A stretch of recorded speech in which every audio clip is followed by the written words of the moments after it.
Bonjour à tous, ici Luc sur etc. Et nous nous retrouvons aujourd'hui pour une toute nouvelle émission. Alors je suis en compagnie de Axel. Bonjour. Steve. Salut. Emmanuel. Salut. Calypso. Salut. Et Victor. Oui.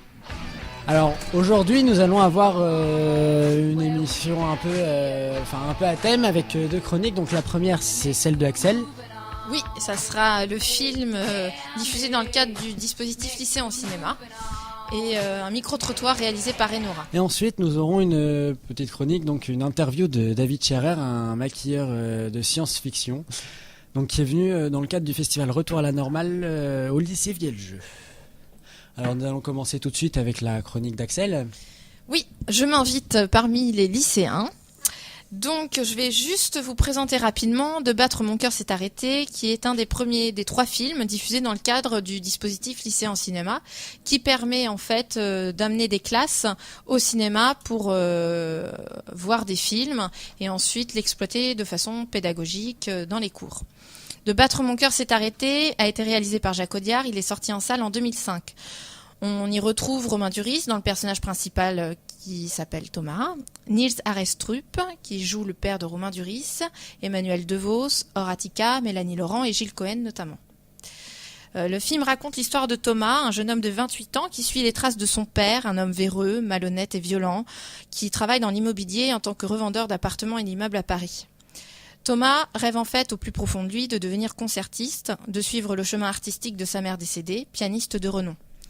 Il rencontre alors un agent qui l'invite à passer une audition, ce qui va l'amener à croire qu'il peut devenir pianiste. Il va reprendre des cours pour préparer cette audition auprès d'une pianiste chinoise très brillante qui ne parle pas français, tout en continuant à mener ses affaires en parallèle et à couvrir son père. Donc quelle voie finira-t-il par choisir ? Je vous invite à découvrir ce film pour le découvrir. Simplement pour vous rappeler que Jacques Audiard est un réalisateur français, fils d'un célèbre réalisateur et dialoguiste qui s'appelle Michel Audiard. Il possède une riche filmographie, donc je vais vous citer quelques films que vous devez connaître, du plus ancien au plus récent. Donc nous avons Vénus Beauté en 1999 avec Nathalie Baye, Mathilde Seigné, Audrey Tautou. On a Sur mes lèvres réalisé en 2001 avec Vincent Cassel et Emmanuel Devos. Le Prophète, réalisé en 2009 avec Tahar Rahim, Niels Arestrup, et puis De rouille et d'os, réalisé en 2012, je suis sûre que vous connaissez, avec Marion Cotillard et Mathias, alors je ne saurais prononcer son nom, mais Mathias Schoenaerts. Non, je ne sais pas comment on prononce le nom de cet acteur, mais il est formidable. Et Jacques Audiard a été nominé énormément de fois dans différents festivals. Les plus connus, c'est bien sûr les Césars et puis aussi à Cannes. Et pour De battre mon cœur s'est arrêté, il a reçu le César par exemple du meilleur réalisateur, du meilleur acteur dans un second rôle, meilleur jeune espoir féminin, meilleure musique, meilleure photographie, meilleur montage, meilleure adaptation. Voilà. Qu'en pensent les lycéens après la projection ? Ça a été ma question. Donc j'ai demandé à Enora d'aller courir après la séance auprès des élèves, ce qu'elle a fait. Donc voici un micro-trottoir réalisé par Enora pour répondre à cette question. On peut pas vraiment dire que j'ai apprécié parce que j'ai pas trop compris le film, donc j'étais pas vraiment à fond dedans. Le début était bizarre et après j'ai compris que sa passion c'était le piano, mais sinon j'ai pas compris vraiment le début et la fin en fait, le rapport. Je trouve qu'il n'y avait pas d'histoire, moi. Surtout la fin, j'ai pas compris la fin. Ça traite différents sujets, j'ai adoré. Ça parle de mafia en même temps d'amour, ça parle de tout. Donc j'ai trouvé Tom, qui a le même prénom que le personnage principal dans le film. Tom, qu'est-ce que tu as pensé du film ? Il est très rigolo. Alors c'était pas tout à fait rigolo, c'était un film un peu réaliste et sans vraiment d'humour. Et qu'est-ce qui t'a pas plu ? Je sais pas trop. D'accord. Donc tu as dormi pendant le film ? Oui. Donc ça t'a pas vraiment intéressé ? Non. Donc c'est un avis comme un autre. Merci Tom. Je suis avec Aïcha, donc sur le retour du film. On marche. Aïcha, qu'est-ce que tu as pensé du film ? C'était bien. C'était bien. C'était bien ? D'accord, très bien. Est-ce qu'il y a un aspect du film qui t'a plu moins qu'un autre ? Oh, la partie là, la partie où il a attrapé les couilles là, c'était très parfait.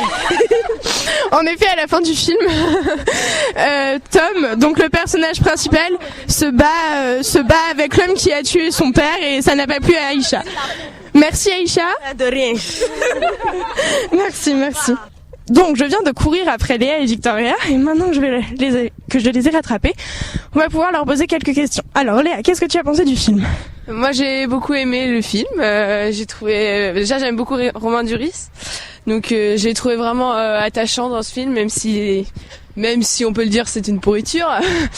Et ouais, j'ai vraiment aimé. Très bien, merci Léa. Même question Victoria, qu'as-tu pensé du film ? Moi je connaissais pas les acteurs mais franchement ça m'a beaucoup plu. Et rien de spécial. Tu n'avais pas vu Romain Duris dans des films comme L'Arnaqueur, L'Auberge espagnole ? Non. To Rome with Love, non ? Non, très bien. Et toi Léa, tu l'as vu dans ce genre de film ? Oui, je l'ai vu dans L'Auberge espagnole, je l'ai vu dans Une nouvelle amie, je l'ai vu dans L'Arnaqueur. Léa aime bien Romain Duris. Et par rapport à ces prestations-là, est-ce que tu as préféré ou moins bien aimé ? Je dirais même j'ai préféré, je trouve qu'il a vraiment super bien joué, surtout notamment dans la scène où son père meurt. Bon pour ceux qui n'ont pas vu le film, n'écoutez pas ça. Donc petit spoil de la part de Léa. J'ai encore couru et maintenant je suis avec Karine, Emeline et Lazare pour poser quelques questions, donc toujours à propos du film De battre mon cœur s'est arrêté. Lazare, on va commencer par le garçon, il n'y en a pas beaucoup. Qu'est-ce que tu as pensé de ce film ? Un film très intéressant, c'est vrai qu'on n'est pas habitué à ce genre de production, on est plutôt habitué à des blockbusters américains. C'était plutôt sympa parce qu'en fait finalement le dénouement est assez long, il y a beaucoup de suspense. Non, j'ai bien aimé ce film. Après beaucoup de gens vont dire que ce film était pourri, ennuyeux. Bon, non, moi je trouve plutôt sympa. Alors, donc je me retrouve avec une prof d'anglais et un prof de sport et on va avoir des avis peut-être qui changent un peu des élèves. Madame, est-ce que vous avez bien aimé le film ? Ouais, j'ai adoré. Tant mieux, quel passage en particulier ? Quel passage en particulier ? J'ai tout aimé. Tant mieux. Pas de passage en particulier. C'était excellent. J'ai trouvé que c'était excellent. D'accord, très bien, merci. Et vous, monsieur, le film ? Moi, j'ai bien aimé le film. J'ai bien apprécié la bande son. Il y avait beaucoup de musiques différentes, le piano, et puis la façon de jouer, ou plutôt le jeu de Romain Duris, qui est vraiment bien. Il porte, comme disait Madame Elliott, tout le film sur ses épaules. Tout à l'heure, il porte le film sur ses épaules, il est vraiment extraordinaire. Ouais. Très bien, merci. Encore une fois, on félicite la prestation de Romain Duris et les accompagnements musicaux au piano. Merci. C'était Enora qui a fait tout le chemin après la projection du Dragon CGR jusqu'au lycée en courant pour rattraper toute la file et poser des questions. Donc merci beaucoup Enora, c'était très drôle. Aussi à écouter tout ce qui n'a pas été mis en fait à la radio. Voilà, j'ai écouté ça tout à l'heure et très joli travail. On a fait un petit choix de musique issu du film De battre mon cœur s'est arrêté. J'avoue que c'est un choix très subjectif. Donc on peut envoyer Bloc Party avec Banquette.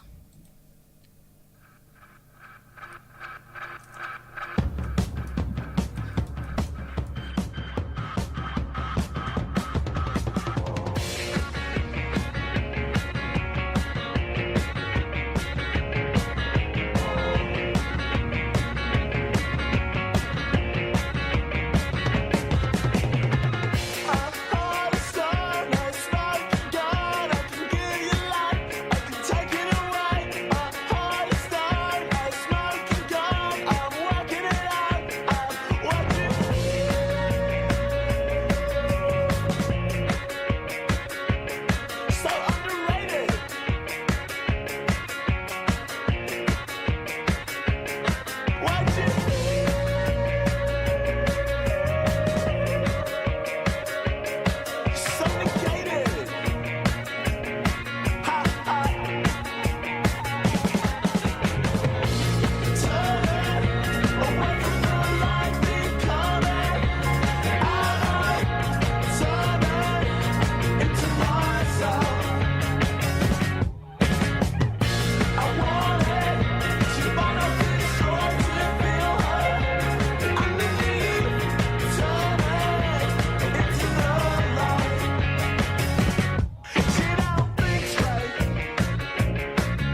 Donc c'était Banquette de Bloc Party. Alors nous allons tout de suite continuer avec ma chronique donc sur le festival Retour à la Normale qui s'est déroulé du 1er au 5 décembre 2014. Donc le festival Retour à la Normale, c'est un festival du film de genre, donc qui regroupe courts-métrages, longs-métrages, etc. Alors, est-ce que vous savez ce que sont les films de genre ? C'est pas style science-fiction, action, suspense, c'est pas ça ? C'est un peu ça, oui. Donc ce sont tous les films un peu fantastiques, angoissants, films d'horreur, etc. C'est ce que l'on appelle des films de genre, et en France il n'y avait pas de festival de films de genre, mais pour les films français. Donc Yannick Devin, l'animateur culturel du lycée hôtelier de La Rochelle, a décidé depuis septembre je crois d'organiser ce festival et officiel dont la France avait apparemment grandement besoin. Donc c'est le premier grand festival en fait. C'est le premier festival qui se déroule donc qui s'est déroulé au méga CGR en fait. Le soir il y avait des diffusions et puis le film, enfin ils votaient pour le film qu'ils a préféré. Donc il y a des diffusions de courts-métrages, de moyens-métrages et de longs-métrages. Et donc nous allons laisser alors j'ai posé quelques questions à Yannick Devin, donc nous allons le laisser nous dire le principe du festival. Le principe du festival Retour à la Normale. Bien sûr, donc le festival Retour à la Normale, c'est un nouveau festival lycéen qui entend mettre en rapport tous les lycéens avec les films français de genre. Alors, ce qu'on appelle le film de genre, c'est le fantastique, la science-fiction, le polar, et j'en oublie un, et les films d'horreur. Voilà. Donc c'est de pouvoir montrer à tous ces jeunes qui sont en général friands du cinéma de genre, qu'il n'existe pas que le cinéma américain, mais qu'en France, il se produit aussi beaucoup de films fantastiques et compagnie, quoi. Et ça existe depuis quand en fait c'est nouveau de cette année ? Oui, c'est la toute première édition, parce que l'idée, elle est même venue en septembre seulement de cette année. C'est-à-dire qu'au mois d'août, on n'en parlait pas du tout. Au mois de septembre, on a eu l'idée. On a monté ça avec un collègue très rapidement durant le mois de septembre. Et là où on voit qu'il y avait un vrai besoin, c'est que les réalisateurs français ont répondu en masse, puisqu'en moins d'un mois et demi, on a reçu plus de 70 courts-métrages. L'idée, l'idée, c'était de passer à la fois du court-métrage et du long. Donc, on a d'abord fait un appel sur les cours. Et oui, aux vacances de tout ça, on avait plus de 70 courts-métrages professionnels, je le précise. En plus, c'est pas, on n'a rien contre le cinéma amateur, mais ça veut dire qu'en France, même au niveau professionnel, il se produit beaucoup de films. Est-ce que tu peux nous expliquer en quoi ça consiste, ce festival, qu'est-ce qui se passe et aussi le contact ? Bien sûr.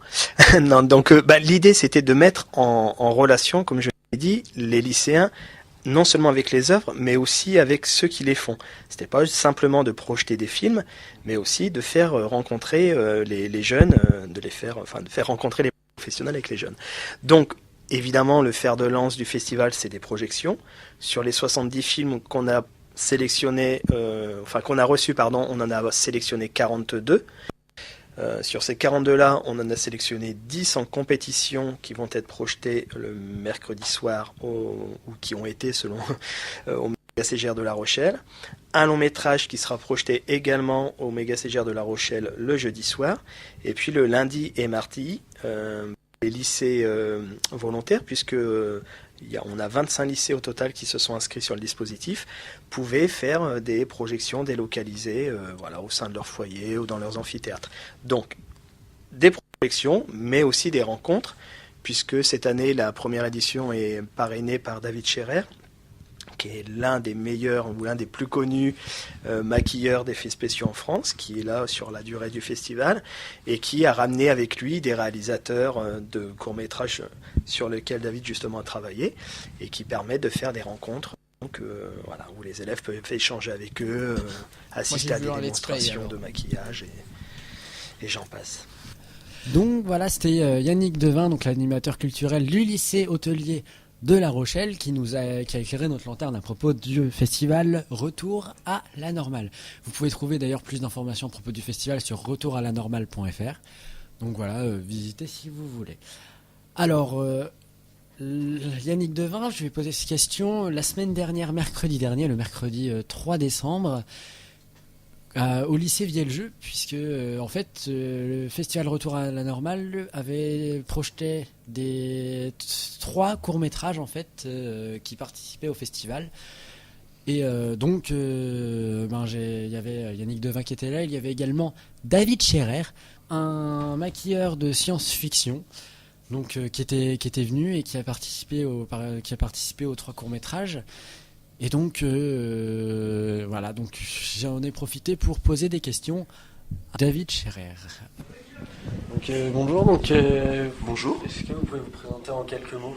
Alors donc je m'appelle David Scherer et j'ai été invité par Yannick Devin et son équipe à l'occasion du festival, donc Retour à la Normale sur La Rochelle, et puis il m'a fait l'honneur de me consacrer parrain, on va dire, de cette première édition, ce qui me fait très plaisir et qui me flatte. Donc voilà, donc je suis là pour un peu rencontrer des lycéens dans le cadre d'un atelier, et puis pour présenter quelques courts-métrages ce soir dans la compétition.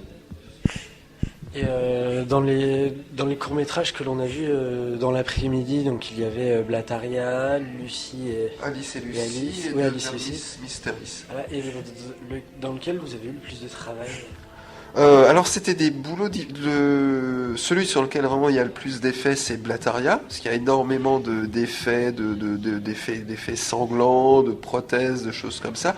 Mais, par contre, bizarrement, celui dans lequel il y a eu le plus de boulot de préparation, c'était Alice et Lucie, dans lequel on a refait en fait un faux cadavre qui ressemblait à la comédienne. En fait, c'est dans le plan final, quand la fille pousse le fauteuil roulant, sur le fauteuil roulant, en fait, c'est un faux cadavre, c'est un faux corps. D'accord. Et on a aussi refait, mais ça se voit pas trop dans le film, une fausse paire de ciseaux pour le moment où elle frappe son père à la gorge, et un faux coup aussi du comédien qui permettait de faire gicler le sang. Donc ça, c'est un film qui nous a pris beaucoup de temps de prépa, pas beaucoup de temps de tournage. Moi, je crois que j'ai fait toutes mes scènes en une journée. Et Blataria, c'était l'inverse. On avait énormément d'effets, mais qui ont été préparés assez vite. Je crois que j'ai dû faire 1 semaine sur le tournage. Et vous avez fait à peu près, vous avez participé à combien de productions de films Tout compris, quand je dis tout compris, c'est-à-dire que je compte aussi bien les clips, les épisodes de séries télé, les courts-métrages, les longs-métrages. J'ai dû faire à peu près, en l'espace de 7 ans, environ 700 productions différentes. Mais tout compris. Ça peut être un épisode de série télé, comme par exemple sur une saison de certaines séries télé, on fait 20-25 épisodes. Donc du coup, ça peut tout de suite monter assez vite. Est-ce que le métier de maquilleur SFX, c'est difficile ou pas? En soi, c'est pour avoir des contrats, enfin des travails. Après, après, pour moi, c'est une question un peu à double tranchant. Moi, j'ai la chance que ça fonctionne. Donc, en fait, moi, je pars du principe que je fais ce que j'aime comme métier. Je fais vraiment le métier que je veux faire. Donc, en l'occurrence, je pourrais jamais dire que c'est difficile, parce que à l'heure actuelle, faire vraiment ce qu'on veut, c'est quelque part, c'est un luxe énorme. Donc, par rapport à ça, je pourrais pas dire que c'est difficile. Après, ça peut être compliqué dans le sens où il faut vraiment s'accrocher, il faut vraiment être sûr de vouloir faire ça. Ça demande beaucoup d'efforts, ça demande beaucoup de sacrifices. On sacrifie son temps libre, on sacrifie ses vacances, on sacrifie ses week-ends. C'est un investissement très très très important. Donc après voilà, il faut surtout se poser la question si on est prêt à accepter cet investissement. Et après, la notion de est-ce que c'est difficile ou pas, c'est très relatif. Dans les 3 courts-métrages que l'on a vus cet après-midi, dans lequel vous êtes le plus amusé dans votre travail? Alors, vraiment dans le cadre amusé, incontestablement c'était Blataria. Parce que là on a beaucoup ri, c'est notamment grâce aux 2 Thomas, je vais dire, à Thomas le réalisateur et à Thomas le comédien, parce qu'on a eu un super rapport de travail, donc là-dessus on s'est vraiment amusé. Le premier en fait qui s'appelait De Vermis Mysteris, en fait j'ai fait qu'une soirée de tournage, c'était aussi super agréable et vraiment sympa, mais c'est vrai que c'était, pour le coup je suis resté vraiment qu'une soirée, Et Alice et Lucie, en fait, le film en soi est quand même très sombre, vu que ça part aussi d'une histoire d'inceste. Donc c'était assez glauque et l'ambiance de tournage était quand même relativement sérieuse. Même si, bien entendu, ça se faisait dans la bonne humeur, mais disons, on avait peut-être un peu moins de fou rire et un peu moins de sujets à plaisanterie, parce que c'était quand même... Pareil, les comédiens devaient se mettre dans un état bien particulier. À un moment, il y a quand même la fille qui poignarde son père, qui le tue et tout. C'est tout ça, c'était assez glauque, mais c'était très intéressant à faire. Et moi, j'aime beaucoup le résultat. J'aime beaucoup le côté, justement, drame, mais traité un peu à la façon d'Alfred Hitchcock. Et puis, j'aime beaucoup le final. Mais sinon, donc, Blataria était vraiment très amusant, très fun. Et puis, voilà, je pense que c'est ce qui caractérisait le tournage, quoi. C'était bien sûr fait dans le plus grand sérieux, évidemment, mais vraiment dans la bonne humeur, quoi. On rigolait beaucoup avec Thomas, donc finalement, la quantité de boulot, très importante, je disais, est passée comme en rien. Donc voilà, c'est une première partie de l'interview. Alors nous allons vous mettre une petite pause musicale. Donc Breath de Telepop Music. C'est parti.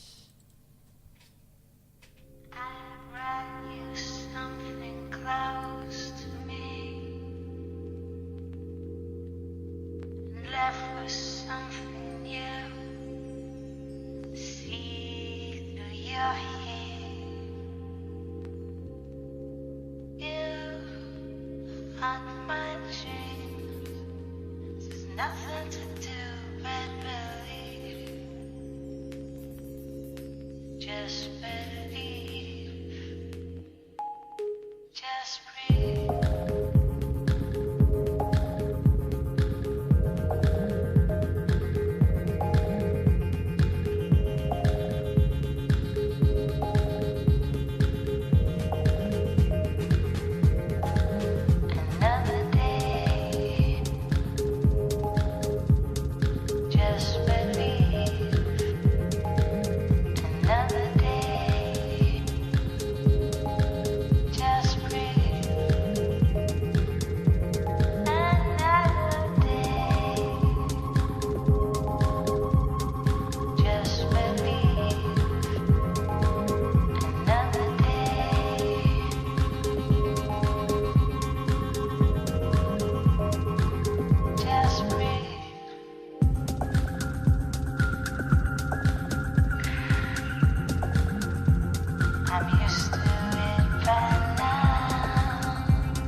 Donc c'était Breath de Telepop Music. Alors nous allons tout de suite écouter la deuxième partie de l'interview de David Scherer. Et avez-vous fait un parcours particulier pour devenir maquilleur ou mon parcours en fait c'est que j'ai fait des études de sociologie, donc je fais quelque chose qui a rien à voir du tout, donc non, en fait j'ai vu par contre beaucoup de films, j'ai visionné énormément de films, je suis en fait un gros fan de cinéma fantastique, j'ai vu beaucoup de films quand j'étais ado, quand j'étais au lycée, et je pense que c'est un peu ce qui m'a aidé, c'est le fait voilà d'avoir essayé de me forger un peu une cinéphilie, et puis c'est au bout du compte c'est important je trouve pour discuter justement avec les réals, d'avoir justement des références, pouvoir discuter sur des bases connues, des films qu'on a vus, pouvoir si le réalisateur en face sent que tu connais justement le langage cinématographique, que tu sais comment ça se passe, que tu as notion justement de ce qu'est le montage, de ce qu'est l'utilisation de la musique, du coup ça passe beaucoup mieux. Si tu t'arrêtes juste en fait au maquillage, bon après le maquillage, ce que je disais tout à l'heure, hein, ça reste des bouts de plastique collés sur les gens. Il faut après le filmer, il faut le mettre en scène, le mettre en image, voilà, là ça marche, quand c'est dans le contexte. Donc je pense qu'il faut d'abord surtout connaître les autres postes, tout ce qui va aider quelque part. Le maquillage, c'est qu'un élément. Encore une fois, c'est un comédien qui le porte. Si le comédien joue mal, ton effet, il marchera pas. Et Blataria, par exemple, fonctionne très bien parce que Thomas, l'acteur, est complètement investi du truc. Donc, du coup, on y croit. Quand il y a une séquence où un bout de bois va perforer son bras, non mais voilà, c'est des prothèses en plastique, c'est des trucs comme ça, du faux sang. Mais lui, comme il est à fond, lui, il le joue bien. Donc, du coup, on peut y croire. Alors qu'un acteur qui joue mal, le truc, t'as beau avoir un super trucage, ce sera pas crédible. Vu que l'acteur lui-même n'y croira pas, toi t'y croiras pas. Et donc en fait, vous n'avez pas poursuivi l'étude dans les... Absolument pas. Non, j'ai pas fait d'école. En fait. Totalement autodidacte, totalement. Et, avez-vous eu d'autres métiers dans le cinéma avant de faire du maquillage Non, pas du tout. Non. J'ai vraiment commencé uniquement dans les effets spéciaux. Et sinon, vous avez vu un autre métier avant, hors du cinéma peut-être Non, je sais, moi j'avais un peu les métiers, j'ai envie de dire les métiers habituels quand t'es gamin. J'aurais bien voulu travailler dans la paléontologie, parce que j'adorais les dinosaures quand j'étais jeune. Et puis, peut-être à un moment, je m'étais posé la question, pourquoi pas travailler dans la psychologie ou la psychiatrie. Mais je me suis dit non, de toute façon, les psychiatres généralement sont plus fous que leurs patients. Donc je me suis dit non, mais...